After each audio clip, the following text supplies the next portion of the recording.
I keep going back to the moratorium steering committee because it was so, it was all-encompassing, the debate of what, there was very little that wasn't covered under the moratorium steering committee.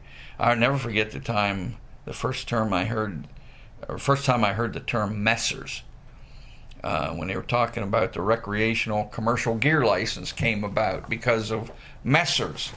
They're not commercial fishermen, they're recreational fishermen like to go down and mess around with some gill nets or some crab pots, and they were called messers, and they started using that term.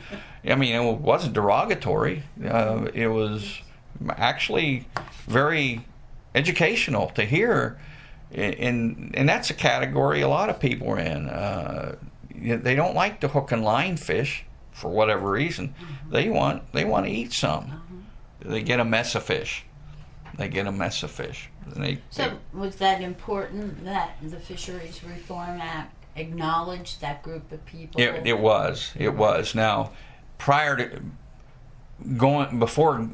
the discussions that led to the fish, it wasn't so much the decision. You had to understand the discussions. If you listened to the dialogue and what led to the recreational commercial gear license, you'd be hard-pressed not to understand it and be in favor of it because you listened to that history. Then Senator Charlie Albertson talked about, he talked about this at the Joint Legislative Commission on Seafood and Aquaculture, which we both are know about how they would take mules. Before there were trucks and stuff, the folks from Duplin County and that area where he was from, the churches, it was an experience. They would take some mules and some barrels and go to the coast and catch a mess of fish for their fish fries, and they'd salt them down. Okay, yeah, we live on the coast. They don't. Public Trust Resources, they own them just like we do. I mean, it was an experience. They didn't call up some fishmonger on the coast and order them. They went. It was part of the church activity that they would get on that mule train and head toward the coast. I don't know how long they were gone, a week, maybe two, doing that.